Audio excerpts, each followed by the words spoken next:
We are joined today by Representative Josh Kail. You've proposed legislation that would uncap businesses' net operating losses. What is a net operating loss?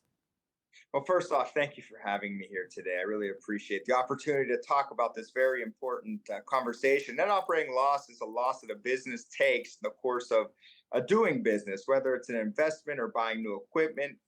And really, what the legislation seeks to do is allow a company to offset their tax liability over the course of a number of years so that we can encourage companies to invest here and start here.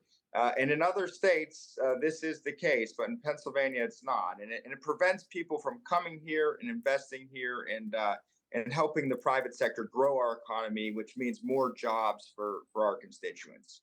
How would your legislation change the way that net operating loss is in Pennsylvania?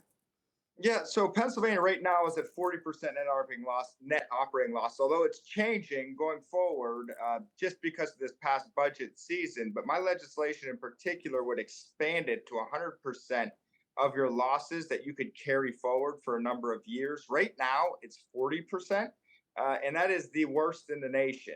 There's only one other state that's at 40%.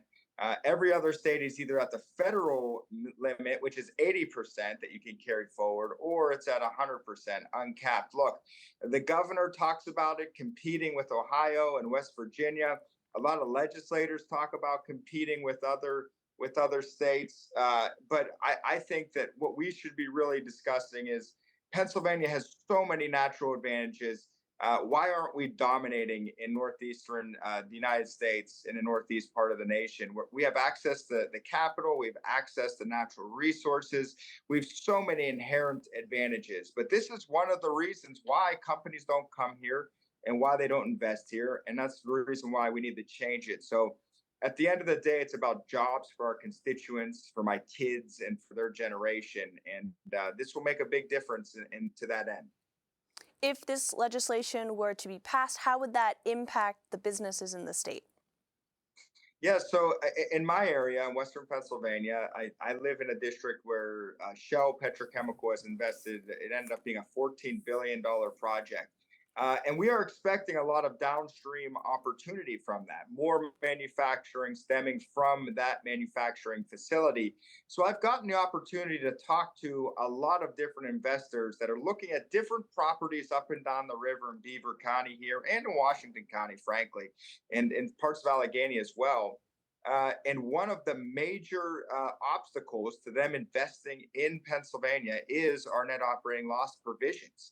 They have told me that other states are just far more favorable, and they're inclined to go to places like Ohio and West Virginia because of our tax code, and in particular because of our net operating loss provision. So the impact just in this area will be significant, but it's the entire Commonwealth. What we're hearing from stakeholders across the Commonwealth on this subject, and I'm the chair of the policy committee for the Republican caucus here, and we've heard from stakeholders from Schuylkill County, the Lancaster County, the Erie County to Beaver County, that this is a problem. It's an obstacle to development and to growth.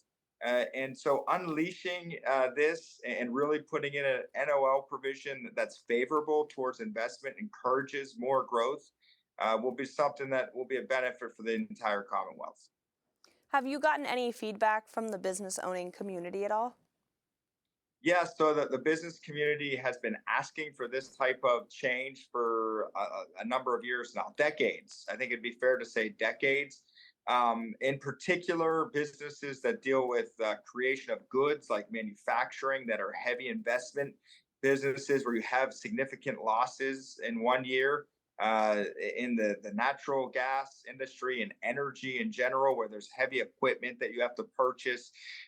Those types of heavy manufacturing businesses, development, even farming businesses where you got to buy equipment and things of that nature. So across the board, we've heard from stakeholders, and this is something that really isn't a partisan issue. This is about sound tax policy, and it can be a transformative change to our laws to really get Harrisburg out of the way, let the private sector invest, and really see growth. At the end of this, People talk about losses and revenues and what it'll do, but you do something like this, you will see a net benefit in revenue because of the growth that you will see within the Commonwealth. So I'm excited about the movement that we have seen. We need more movement, and I'm looking forward to encouraging, advocating, and pushing towards that.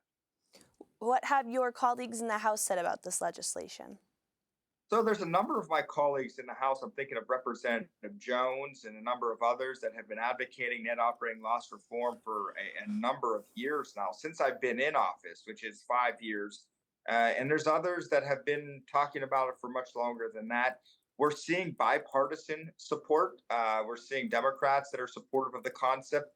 The appropriations chairman has been, for the Democrats, has been talking about this issue for the last couple of years. This isn't an ideologically driven issue. This is about jobs. And every single one of us cares about jobs for our constituents. And this is something that will help businesses start. It'll help businesses grow. And in the process, it'll generate jobs. And we could have a sustained job growth for generations to come if we do this the right way. Was there a specific event or a specific person you met that inspired you to push for this legislation? Yeah, there was actually, and I kind of spoke to it a little bit earlier. But before I was even a legislator, I was talking to investors in our region. I'm an attorney by trade, and did a lot of corporate work. And I got a chance to meet with bankers and investors and talking about the petrochemical facility and what's it going to take to really get the most out of that facility and what we could get as far as build up around it, as far as downstream and upstream opportunities. And this issue, along with permitting, they said the permitting process in Pennsylvania is just very detrimental for people coming in. But this issue was either one or two with everybody that I talked to. And that's really what got my antennas up on it, was seeing the down home impact that this provision could have, meaning that the transformative nature of having more development and more jobs in a region like mine, where we want to see jobs. We want to make things again. We literally built our nation's past coming out of Beaver County in Western Pennsylvania with the steel industries.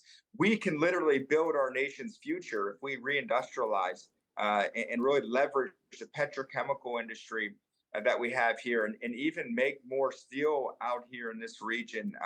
We can have that future. That's something that's realistic with the natural resources that we have and the access to market and the resilient workforce that we have. But we need a Harrisburg that gets it. And one of the major problems and obstacles for stakeholders is our tax code. And this provision in particular is one that has hindered people from coming to this Commonwealth. So understanding that was a practical obstacle to development and growth and jobs in my region, that's really what's motivated me to be an advocate to change this. Where is this bill in the legislative process currently? So right now it's been introduced and we're advocating for it. And now the end of the cycle is coming up. So when the end of the cycle occurs, it's everything resets. We only got a couple more days of session.